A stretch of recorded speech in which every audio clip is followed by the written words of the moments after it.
Ei, turma, caiu aqui minha gravação. Vamos retomar? Eu dizia que em relação ao nexo de causalidade ou a aplicação da teoria da equivalência das condições, não há muita, não há muita dificuldade. Usamos esse método indutivo hipotético de eliminação, verificamos se a conduta é causa do resultado, vamos ver depois as implicações do concurso de pessoas, caso ele ocorra no caso concreto, e conseguimos solucionar bem mais esse elemento do crime. O nosso grande problema começa a surgir quando surgem as chamadas concausas ou causas concorrentes. Vocês conseguem imaginar que no caso concreto eu tenho um curso causal que foi inaugurado ou não pela conduta praticada pelo agente, mas que a este curso causal, outro curso causal, ele pode se somar. Ele pode vir, ele pode interromper este curso, inaugurar um outro, ele pode vir somar-se a esse curso, ele pode ser anterior a ele pode ser posterior, ele pode ser concomitante.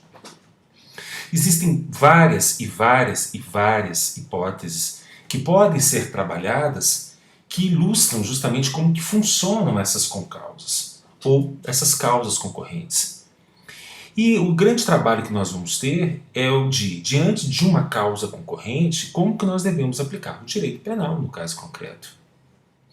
Imaginem que Tício tenha entrado na casa do seu desafeto Mévio, no meio da madrugada, ele tenha caminhado sorrateiramente até a beirada da cama e descarregado a arma de fogo na vítima, que dormia tranquilamente, placidamente abraçada a Morfeu.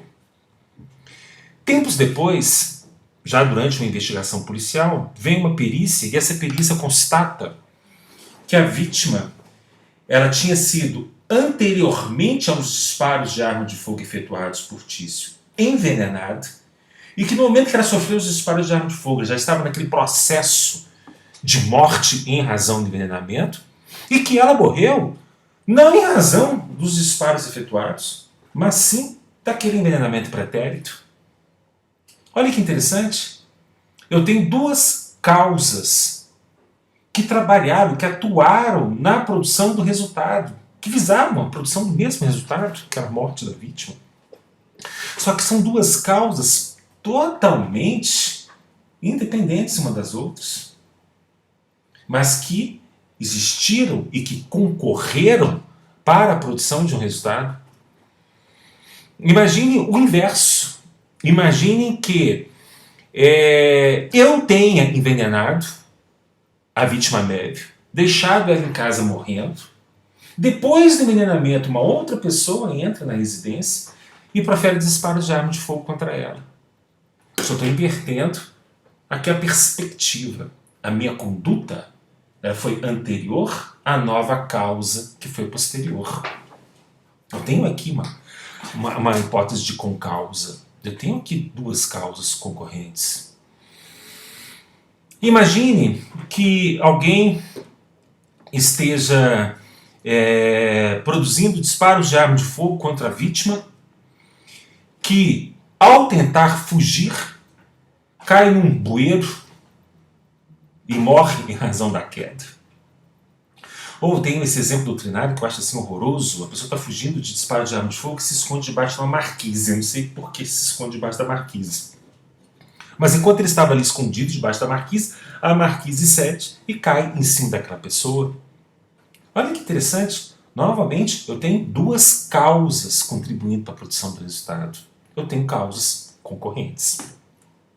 E aí, diante dessas causas concorrentes, como que nós devemos solucionar a questão do nexo de causalidade e, consequentemente, solucionar a questão da existência ou não do crime, já que o nexo de causalidade é elemento da conduta típica, que é elemento do crime. Se não houver nexo, não há conduta típica, consequentemente, não há crime. Vamos lá, pelos exemplos que foram dados, vocês puderam observar que existem duas hipóteses de concausas.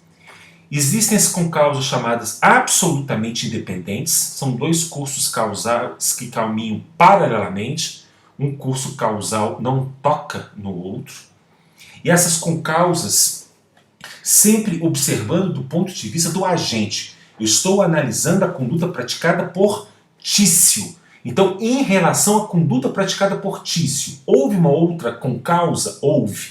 Essa outra concausa, se for absolutamente dependente, ela pode ser pré-existente, então ela é anterior à conduta do agente, conduta essa que eu estou analisando. Ela pode ser concomitante, ela pode ocorrer ao mesmo tempo, ela pode ser superveniente. Volta ao exemplo do envenenamento e disparo de arma de fogo. São duas causas totalmente independentes uma das outras. Os agentes atuaram em momentos totalmente distintos, os agentes não se conheciam, os agentes não combinaram a conduta, os agentes não sabiam da conduta pretérita do outro. Então são duas causas absolutamente independentes e, de acordo com o ponto de vista da análise, uma é pré-existente à outra, ou a outra é superveniente. A primeira. Podem ser concomitantes, a doutrina costuma dar o seguinte exemplo. Eu tento matar uma pessoa com um envenenamento, por exemplo. Só que no momento em que ela estava sendo envenenada, ela desenvolve, por exemplo, um ataque cardíaco. Não tem nada a ver com o veneno. Nada a ver ainda. O veneno ainda não atuou suficientemente. Mas aquela pessoa tem um ataque cardíaco durante aquele processo do veneno no corpo dela. Ataque cardíaco que não tem relação com o veneno, por isso as concausas são absolutamente dependentes. E a pessoa morre em relação ao ataque cardíaco. Ou morre em razão do veneno. O fato é que as duas causas são totalmente independentes e são concomitantes, elas ocorrem ao mesmo tempo. Em relação às concausas absolutamente dependentes, a solução é extremamente simples. É claro que no crime como o homicídio, que foi o nosso exemplo, para a sua prova tem que ter perícia. E a perícia vai indicar qual foi a causa da morte. Nos crimes que deixam vestígios, nos crimes que nós chamamos de crimes materiais, aqueles crimes que produzem resultado material, a existência de um exame de corpo de delito, de uma prova técnica, é sempre essencial para a prova daquele crime. E ao produzir essa prova técnica, o perito vai indicar qual foi a causa daquele resultado. Pode ser que a perícia seja inconclusiva, mas se ela for conclusiva, ela indica. Olha, a vítima morreu envenenada, não foi por causa dos disparos de arma de fogo, não. Ou a vítima morreu em razão dos disparos de arma de fogo, não foi por causa do envenenamento, não.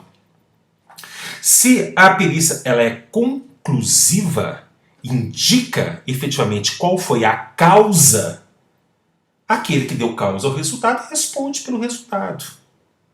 Aquele que tentou e não conseguiu, depois nós vamos ver, praticou um crime tentado. Nós vamos estudar na próxima aula já a questão do crime consumado e do crime tentado. Um consumou o crime, o outro tentou. Eu sei quem deu causa ao resultado, a ele eu imputo esse resultado. Assim eu resolvo as concausas absolutamente independentes. Elas são independentes. Então, quem deu causa ao resultado responde por ele, puro e simples. Assim. Só que algumas concausas, elas se tocam em algum momento do curso causal.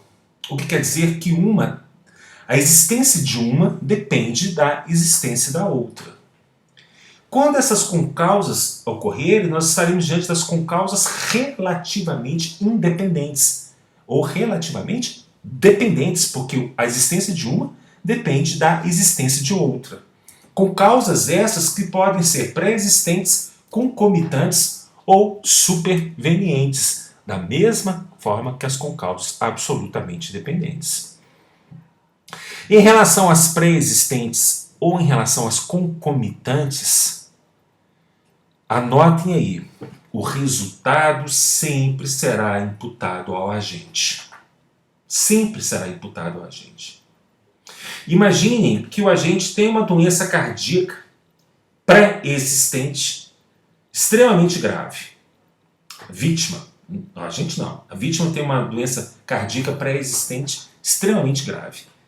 Eu vou matar a vítima com um disparo de arma de fogo. Na hora que eu saco a arma de fogo e realizo o primeiro disparo, acertando ou não acertando, a vítima morre em razão do susto que ela leva em decorrência daquele disparo de arma de fogo. O agente inicia um crime de homicídio, ele queria matar e tinha dolo de homicídio, e ele chega ao resultado, mesmo que por via oblíqua, mesmo que por via diversa. Qual que é a solução jurídica? A concausa é relativamente independente? É. Só surgiu porque o cara fez o disparo de arma de fogo. O moço só morreu do coração naquela hora porque ele tomou um susto em razão do disparo. Ela é pré-existente, a concausa? É pré-existente. O agente responde pelo resultado. Ele queria aquele resultado? Queria aquele resultado, então ele responde pelo resultado. Ele responde pelo crime de homicídio. Concausa concomitante, as duas concausas ao mesmo tempo. Imagine que eu decida matar médio. E, para tanto, eu resolvo trazê-lo aqui para o Vale do Sereno. Vale do Sereno, há um tempo atrás, não tinha prédio algum, era um lugar bacana para desova de corpos. Essas construtoras construíram aqui no buraco os prédios, provavelmente, ao cavar a fundação, encontraram um bocado de ossado perdido por aí. Então eu queria trazer aqui para o Vale do Sereno, porque aqui tinha umas ruas ermas bacanas, para poder executar a vítima, meu desafeto médio. O que eu faço? Eu sequestro o médio para amordaçá-lo, colocá-lo na mala do carro, para trazê-lo aqui no Vale do Sereno, para aqui no Vale do Sereno eu execute com disparos de arma de fogo. Esse é meu plano. Então eu quero trazê-lo para um lugar ermo, longe dos olhares de possíveis testemunhas, para poder executá-lo com disparos de arma de fogo. Então eu sequestrei neve, rodacei neve, coloquei neve no porta-malas do carro, peguei Nossa Senhora do carro em direção ao Vale do Sereno.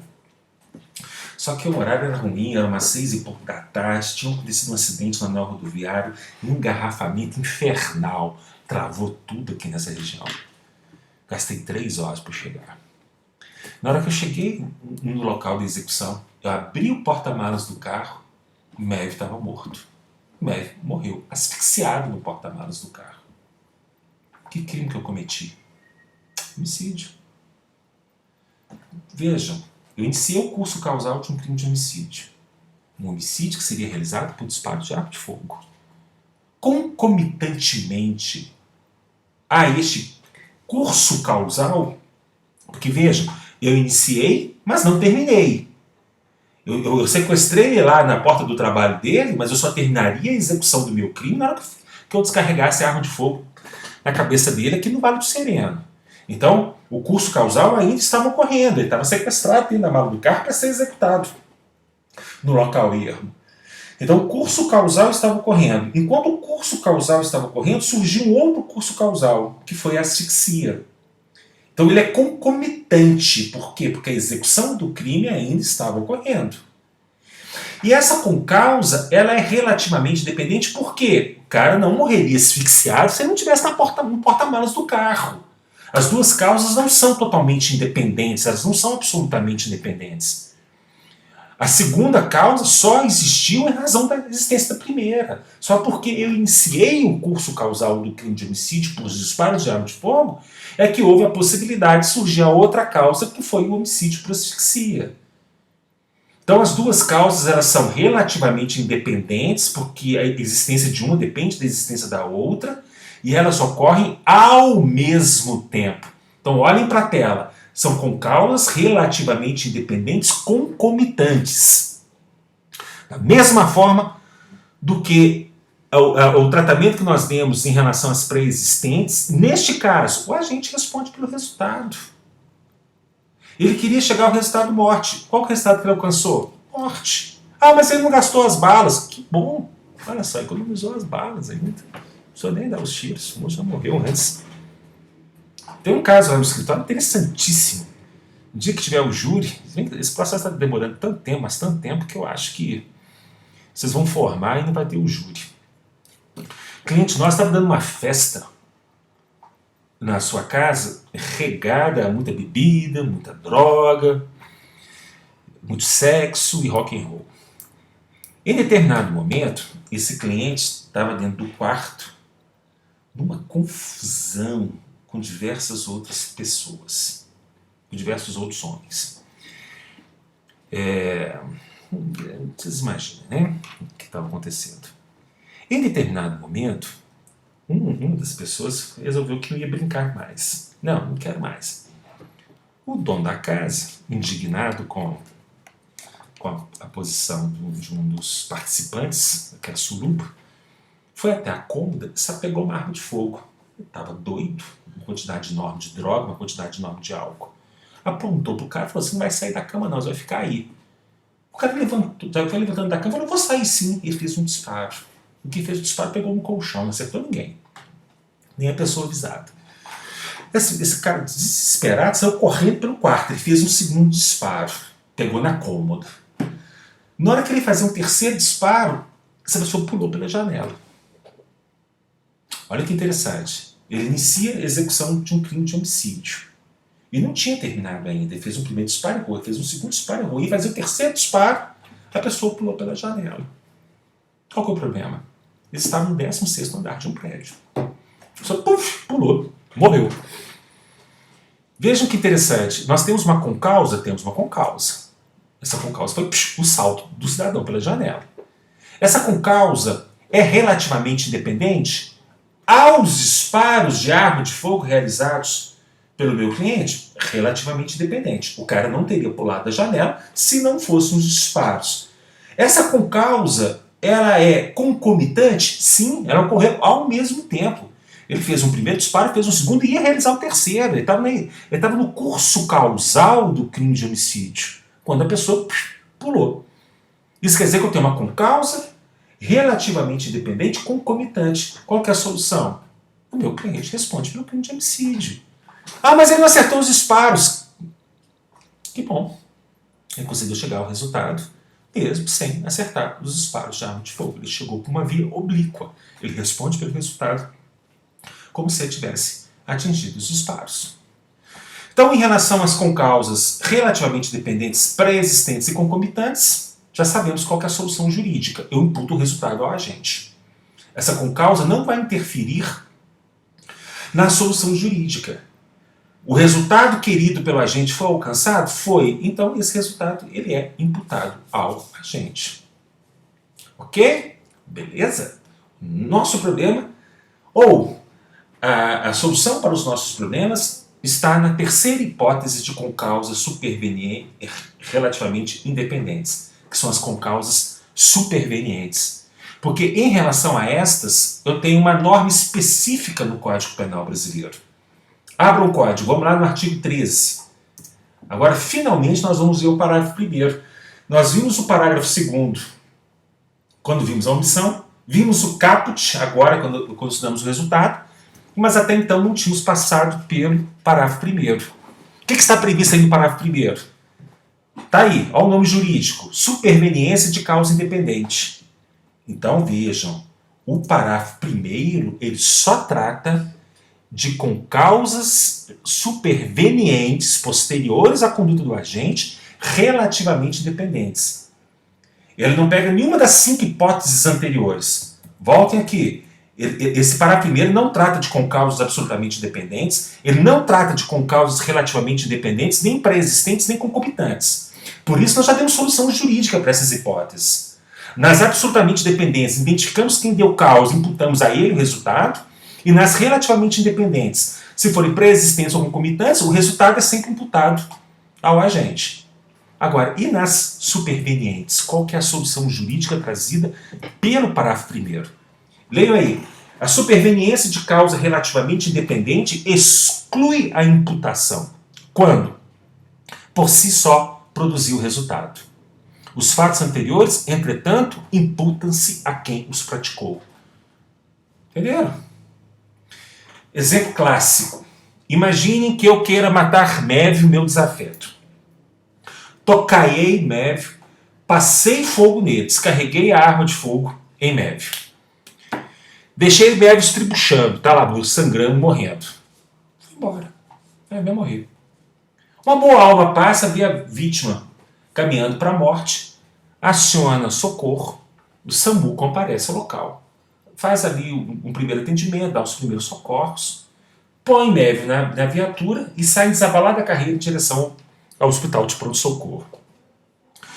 No meio do caminho, essa viatura, com giroflex ligado, com sirene ligada, fura um sinal.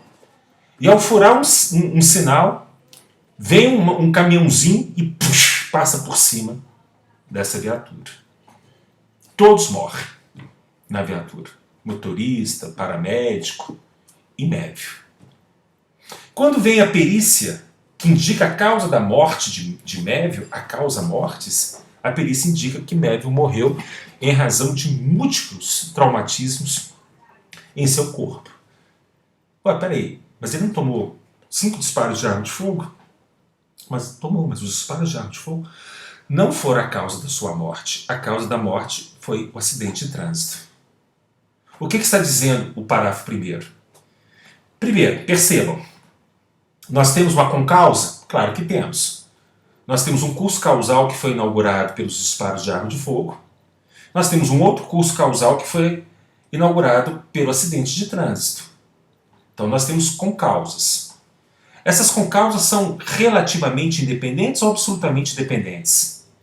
Relativamente dependentes. Mévio não estaria dentro da viatura do Corpo de Bombeiros se não fosse pelos disparos de arma de fogo que ele sofreu lá atrás.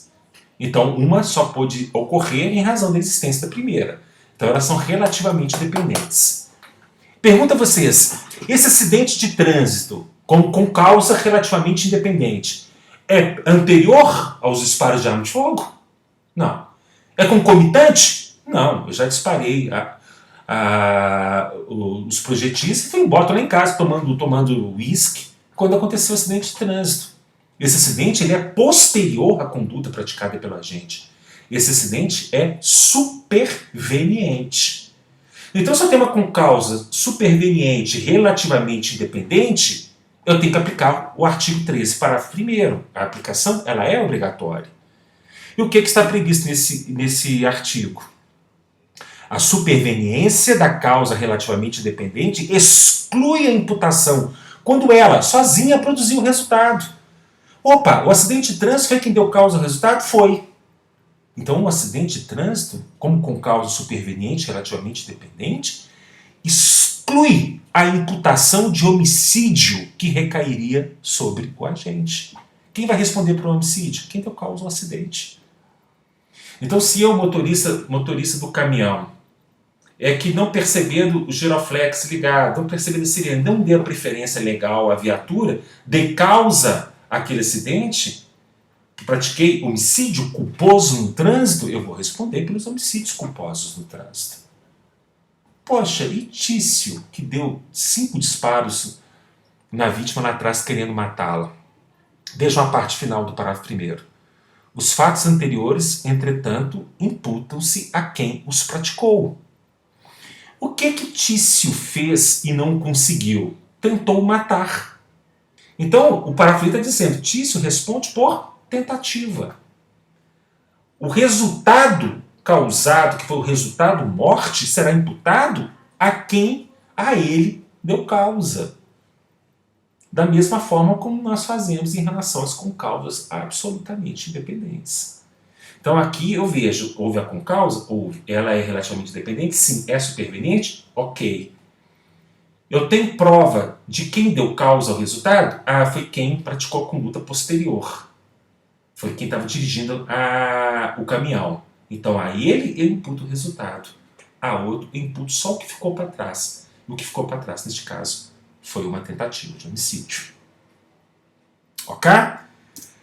Com a concausa superveniente relativamente dependente, a gente encerra, pelo menos por hora, porque ainda vou voltar a resultado algumas vezes, esse estudo de resultado e nexo causal. Na próxima aula, que eu já vou disponibilizar para vocês praticamente na sequência, eu vou começar a falar, dentro de resultado ainda, do chamado iter criminis, ou das etapas de realização dos crimes dolosos. Obrigado, gente. Um grande abraço.